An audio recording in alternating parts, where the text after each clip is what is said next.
찾았으면 같이 봉독하시겠습니다. 예레미야 7장 16절에서 20절 말씀. 그런즉 너는 이 백성을 위하여 기도하지 말라. 그들을 위하여 부르짖어 구하지 말라. 내게 간구하지 말라. 내가 내게서 듣지 아니하리라. 너는 그들이 유다 성읍들과 예루살렘 거리에서 행하는 일을 보지 못하느냐? 자식들은 나무를 줍고 아버지들은 불을 피우며 부녀들은 가루를 반죽하여 하늘의 여왕을 위하여 과자를 만들며 그들이 또 다른 신들에게 전제를 부음으로 나의 노를 일으키느니라. 여호와의 말씀이니라. 그들이 나를 경노하게 함이냐? 자기 얼굴의 부끄러움을 자취함이 아니냐? 그러므로 주 여호와께서 이와 같이 말씀하시느니라. 보라, 나의 진노와 분노를 이곳에 사람과 짐승과 들나무와 땅의 소산에 부으리니 불같이 살라지고 꺼지지 아니하리라. 아멘.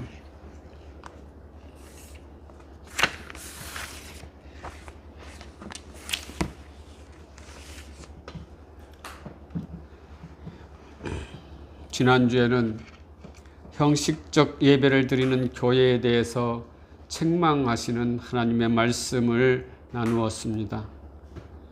정리하면 하나님께서 그 형식적 예배를 지적하는 것이 무엇이었습니까? 첫째로는 너희가 무익한 거짓말을 의뢰했다는 것입니다. 그리고 두 번째는 너희가 도적질하며 살인하며 간음하며 거짓 맹세를 하였다는 것이지요. 세 번째는 너희의 알지 못하는 다른 신 우상을 쫓았다고 하는 것입니다. 출애굽기 20장 3절에서 5절에 보니까 너는 나 위에는 다른 신들을 내게 두지 말라. 너를 위하여 새긴 우상을 만들지 말고 또 위로 하늘에 있는 것이나 아래로 땅에 있는 것이나 땅 아래 물속에 있는 것에 어떤 형상도 만들지 말며 그들에게 절하지 말며 그것들을 섬기지 말라라고 하였는데 우상을 섬겼다는 것이지요. 그리고 네 번째는 이 성전이 너희 눈에는 도적의 구렬로 보였다는 것입니다. 마태복음 21장 13절 말씀에 그들에게 이르시되 기록된 바 내 집은 기도하는 집이라 일컬음을 받으리라 하였거늘 너희는 강도의 소굴을 만드는도다 하시니라. 교회를 장사하는 집 도적의 소굴로 만들었다는 것입니다. 그러므로 하나님께서는 형식적 예배를 드리는 교회를 향해서 멸망시키고 심판하시겠다 하는 것이지요. 그 심판으로 이스라엘 성전은 무너지고 유다는 멸망의 길로 갔던 것입니다. 저와 여러분은 이러한 형식적 예배를 떠나서 진정과 신령으로 예배를 드려야 한다고 말씀을 나누었지요. 오늘은 기도하여도 왜 하나님께서 듣지 않는가? 라는 말씀으로 은혜를 나누겠습니다. 우리는 하나님께 소원을 두고 기도를 드립니다. 그리고 어려운 일 있으면 하나님께 또 기도하지요. 그리고 하나님께서 저희들에게 항상 기도하라고 말씀하신 것처럼 우리는 또한 하나님께 늘 기도를 드립니다. 하나님과 대화하고 말씀 보고 그리고 하나님 어떻게 해야 합니까? 라고 질문도 하고 우리가 어려운 일이 있으면 길을 열어 주십시오 라고 간절히 기도도 드립니다. 이러한 모든 행동들이 하나님과 대화요 기도인 것이지요. 그리고 하나님과 동행하는 것입니다. 하지만 우리가 아무리 발버둥 쳐도 아무리 통성으로 기도하여도 도무지 하나님은 없으신 것처럼 우리의 간구를 들어주시지 않으십니다. 많은 설교자들은 기도를 들어주시지 않으셔도 그 자체가 기도의 응답이라고 말씀을 하고 있습니다. 과연 하나님은 기도를 응답하지 않는 것으로 우리에게 답을 하실까요? 성경에는 기도 응답을 하지 않는 이유를 몇 가지 말씀하고 있습니다. 첫째로 하나님의 뜻을 거역한 죄가 있을 때 우리의 기도가 응답되지 않는다고 하는 것입니다. 이사야서 59장 1절 2절에 보면은 야훼의 손이 짧아 구원치 못하심도 아니요 귀가 둔하여 듣지 못하심도 아니라 오직 너희 죄악이 너희와 너희를 하나님 사이를 내었고 너희 죄가 그 얼굴을 가리워서 너희를 듣지 않으시게 함이니라. 죄가 하나님과 우리의 사이를 가로막고 있어서 하나님께서는 듣지 않으신다라는 것입니다. 둘째로는 불순종으로 하나님을 슬프게 했을 때 우리의 기도가 응답되지 않으신다는 것입니다. 민수기 20장 12절에 야훼께서 모세와 아론에게 이르시되 너희가 나를 믿지 아니하고 이스라엘 자손의 목전에 나의 거룩함을 나타내지 아니한 고로 너희는 이 총회를 내가 그들에게 준 땅으로 인도하여 드리지 못하리라 하시니라. 하나님을 믿지 못하고 하나님의 거룩함을 나타내지 못하고 불순종한다면 아무리 하나님께 도움을 청하고 부르짖어 기도해도 기도는 응답되지 않는다는 것입니다. 세 번째는 고난당하는 것이 우리의 삶의 유익이 될 때 하나님께서는 응답하시지 않으신다고 말씀하고 있습니다. 사도 바울은 고린도후서 12장 9절에 내가 이르기를 내 은혜가 내게 족하도다. 이는 내 능력이 약한 데서 온전하여짐이라 하신지라. 그러므로 도리어 크게 기뻐함으로 나의 여러 약한 것들에게 대하여 자랑하리니 이는 그리스도의 능력으로 내게 머물게 하려 함이니라. 그러므로 내가 그리스도를 위하여 약한 것들과 능욕과 궁핍과 핍박과 곤란을 기뻐하노니 이는 내가 약할 때에 곧 강함이니라 라고 사도 바울은 고백을 하고 있습니다.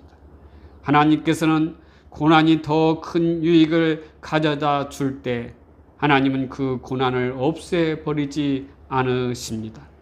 그리고 하나님은 필요에 따라 고난 속에서 우리가 유익이 될 때 기도에 응답을 하시지 않으신다는 것입니다. 네 번째는 하나님께서는 더 좋은 응답을 주시기 위해서 기도를 응답하지 않으신다고 하십니다. 예수님께서도 겟세마네 동산에서 이렇게 기도하셨습니다. 내 아버지여, 만일 할만하시거든 이 잔을 내게서 지나가게 하옵소서. 그러나 나의 원대로 마옵시고 아버지의 원대로 되기를 원합니다. 예수님이 기도가 응답되지 않으십니다. 하나님의 기도가, 예수님의 기도가 어떻게 응답 안 될 수가 있겠습니까? 그러나 그때의 아버지 하나님의 뜻은 잔을 옮기지 않으시는 것입니다.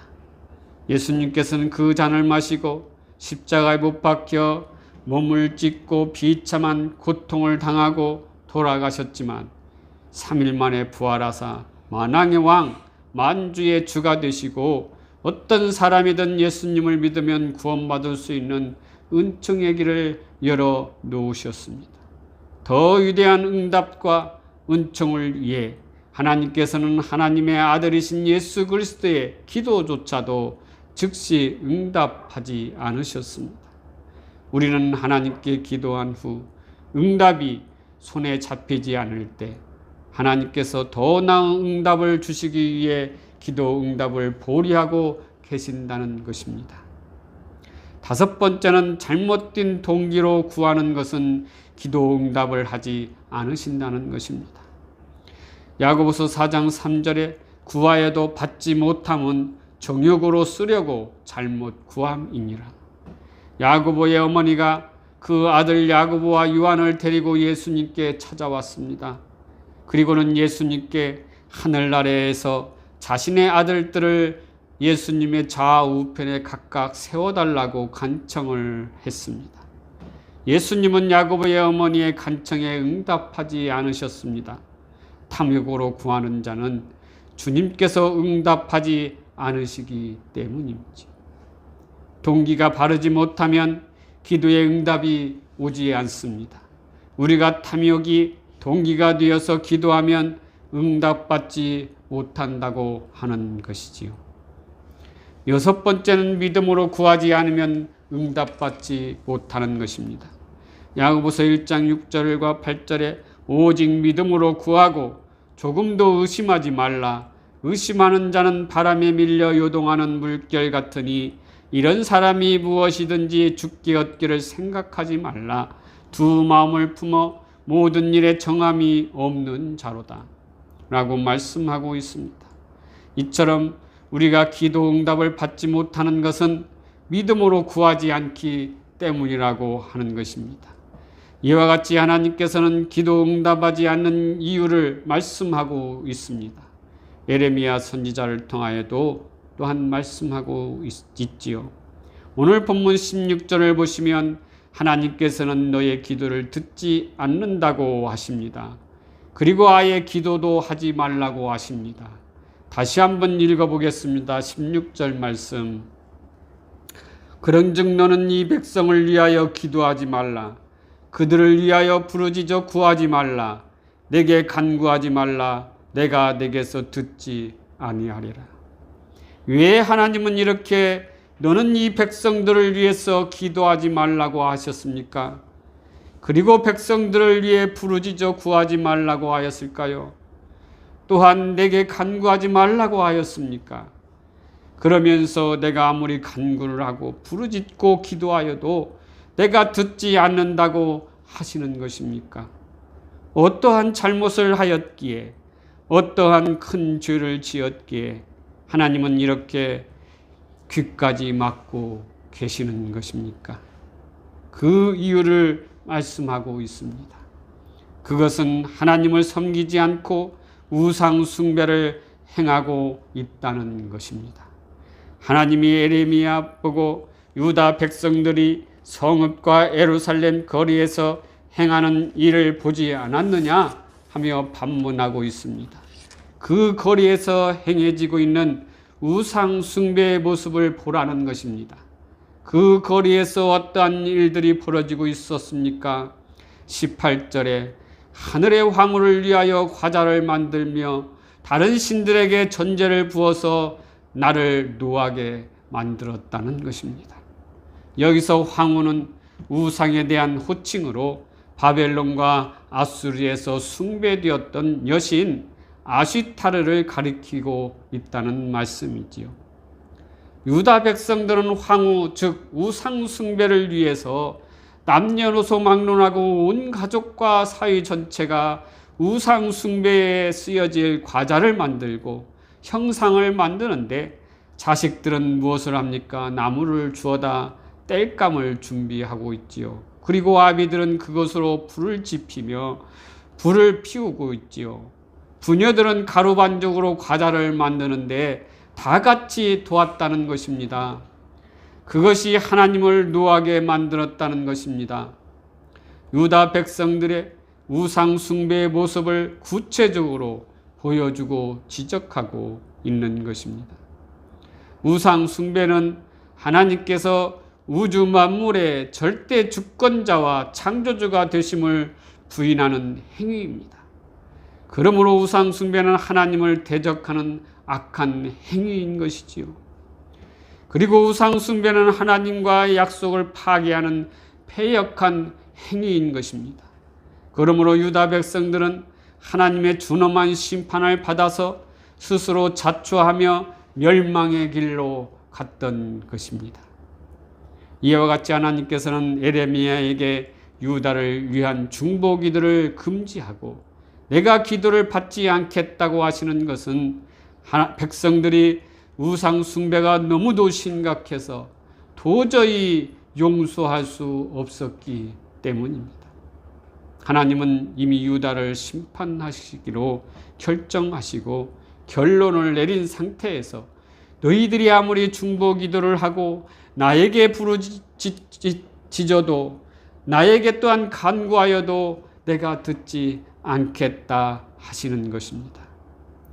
한번 결론을 내려진 것은 돌이키지 않으시겠다는 것이지요.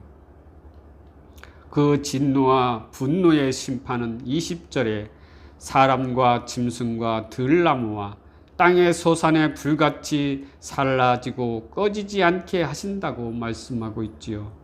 하나님의 심판은 사람뿐만 아니라 자연과 함께 하나님의 심판의 대상이 된다는 것이지요. 그것은 피조물의 대표인 인간의 죄로 피조물도 함께 고통을 당한다고 하는 것입니다. 이와 같이 하나님께서 만든 인간과 피조물들이 불로 함께 고통을 당하는 심판을 결정하였다는 것입니다. 하나님의 결정은 때가 있습니다. 회개의 때가 있고 부름의 때가 있는 것이지요. 그러므로 하나님께서 우리를 부르시고 회개하시는 때가 있다는 것입니다. 그 때를 놓치시면, 즉 때가 지나가면 늦는다는 것입니다. 기차가 떠나간 뒤에 아무리 뒤쫓아간다고 하여도 되돌아오지 않는 것처럼 하나님의 때를 놓치면 후회해도 소용이 없는 것입니다. 하나님은 우리에게 지금은 은혜 받을 때라고 하십니다. 지금은 교회에 나오는 때라고 하십니다. 하나님은 지금 회개의 시간이라고 말씀하고 있습니다. 지금 놓치면 안 된다고 하시는 것입니다. 불로 심판의 시간이 다가오기 때문입니다. 히브리서 12장 15절 17절을 보시겠습니다. 너희는 하나님의 은혜에 이르지 못하는 자가 없도록 하고 또 쓴 뿌리가 나서 더럽게 하여 많은 사람이 이로 말미암아 더럽게 되지 않게 하며 음행하는 자와 혹 한 그릇을 음식을 위하여 장자의 명분을 판 에사와 같이 망령된 자가 없도록 살피라. 너희가 아는 바와 같이 그가 그 후에 축복을 이어받으려고 눈물을 흘리며 구하디 버림바가 되어 회개할 기회를 얻지 못하였느니라. 이 말씀처럼 우리에게 회개의 기회가 주어졌을 때 바로 회개해야 합니다. 하나님이 은혜를 부어주실 때 은혜를 받아야 합니다. 하나님께서 가장 싫어하는 것이 무엇입니까? 우상 숭배입니다. 그 우상 숭배의 자리에서 돌아오라고 할 때 즉시 하나님 앞에 돌아와야 합니다. 우상을 다 불태워 버려야 합니다. 그리고 하나님께 돌아올 때 하나님께서는 우리의 기도를 응답하시고 또한 우리의 기도를 들어주실 것입니다. 구하라, 그리하면 그 모든 것을 더하여 주신다고 하나님께서는 우리에게 약속하신 것처럼 우리의 기도가 하나님께 응답되시길 주님의 이름으로 기원합니다. 기도하시겠습니다.